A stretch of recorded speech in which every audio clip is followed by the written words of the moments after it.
I'm going to show you how to paint this beautiful watercolor background in this step-by-step Magnolia watercolor tutorial. Let's get started. I'm using a really simple color palette.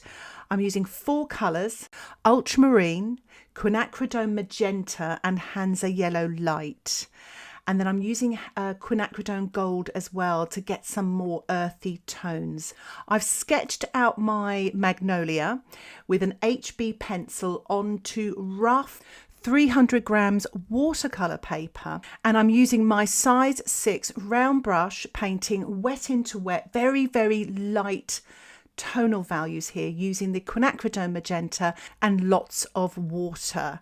I've now mixed up some Ultramarine and some Hansa Yellow Light to paint this very yellow green, and I'm painting this wet on dry, just tickling the paint on with my size 6 brush. I'm dropping wet into wet a little bit of the Quinacridone Gold, and I don't mind if it bleeds as well into the petals. It just creates some nice colours and textures. I've mixed up all 3 primary colours here, the Quinacridone Gold, Magenta and Ultramarine, to create this more neutral tone for the stems. And I'm just using some more yellow-green here, starting off wet on dry and then dropping in slightly warmer tones wet into wet. If you would like access to downloadable sketches, why not check out my Patreon membership? Details about that can be found in the description below. You'll also find longer versions with more voiceover and lots more discussion about technique and colour mixing. The tutorials are ad-free and you can cancel anytime. So I'm painting some of these magnolias wet on dry in the background, but they're very, very pale because they're the ones that are sort of fuzzy in the background. So it's to create a little bit of depth here, and I'm using the magenta and then a very sort of pale sort of grey-green for the stems.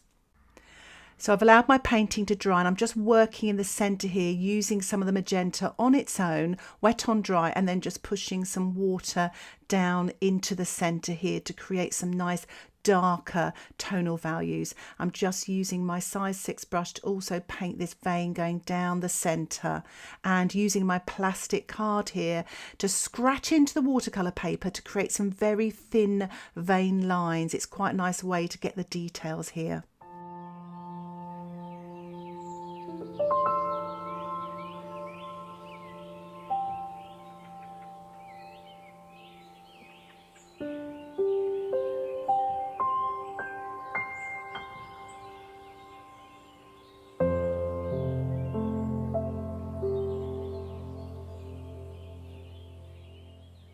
As you can see there, I'm just building up some darks and details and just painting some more darks on the leaves here as well.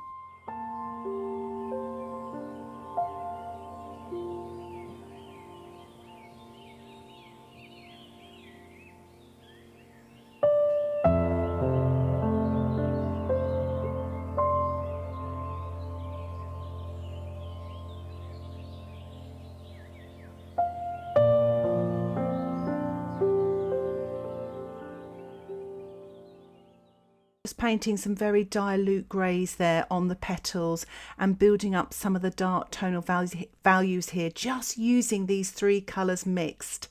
And it's so interesting, just using this limited palette you can get so much variety, again using the plastic card to create some really thin lines.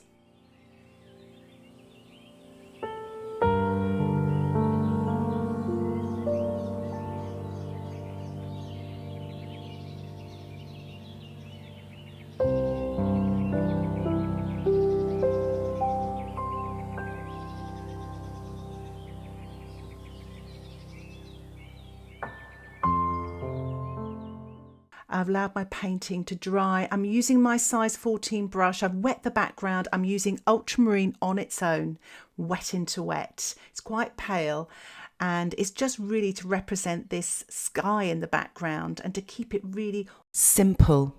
Just a few brush strokes here and there. You don't need to overwork these backgrounds. The star of the show is the Magnolia, so just keep that background simple, using just Ultramarine to start with. I'm painting damp into damp now, a mixture of the Ultramarine, a little bit of Magenta, a bit of Quinacridone Gold, quite creamy. and I'm painting these stems that are in the background damp into damp.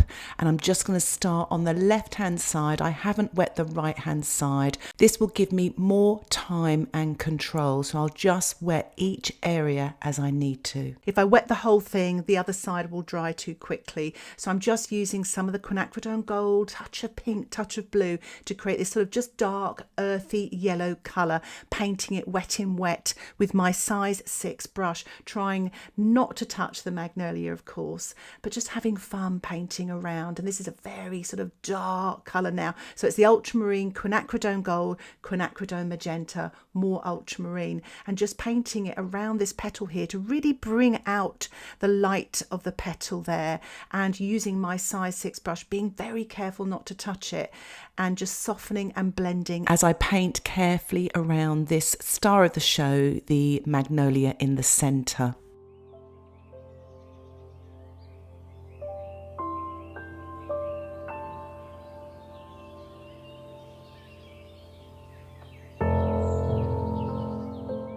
So I've thrown a little bit of salt on the left hand side and I'm working on the right hand side.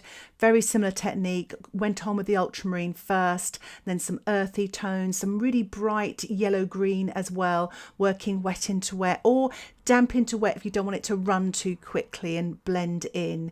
And it's quite nice, that little bit of yellow there as well. Again, I'm going back around the magnolia using this very dark colour, and again just a reminder, it's a mixture of the ultramarine, a touch of magenta and a touch of the quinacridone gold, just blending as I go.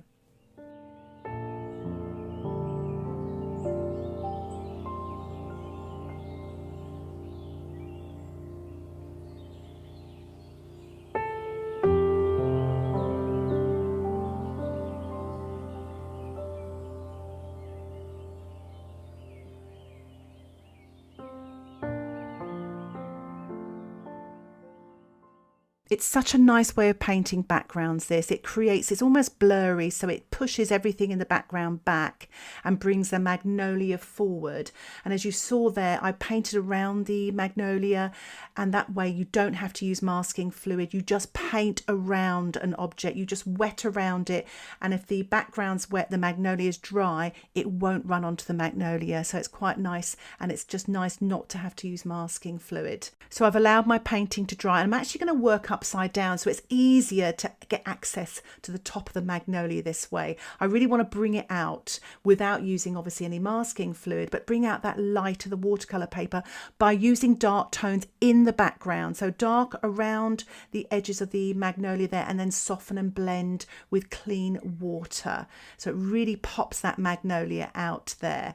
Now, if you don't have masking fluid and you lose some of your light, you can use white gouache. I find that's the best. If you don't have white gouache, you can use white watercolor paint, white ink, or even white acrylic paint, or even pastels actually, whatever you have to hand. But I'm just sort of bringing out some of the light edges here of the magnolia, and now I'm spattering a little bit now with white gouache mixed with a little touch of the pink just to finish off my painting. So here is the finished painting. I'm delighted with it. I really loved painting that background, the sort of fuzzy, soft, wet on wet sort of edges there, creating sort of depth, bringing that magnolia forward. If you would like to get access to the extended tutorial, it is available on my Patreon membership, and a link for the membership can be found in the description below, where you will get access to my weekly exclusive tutorials. Thanks so much for watching. Happy painting.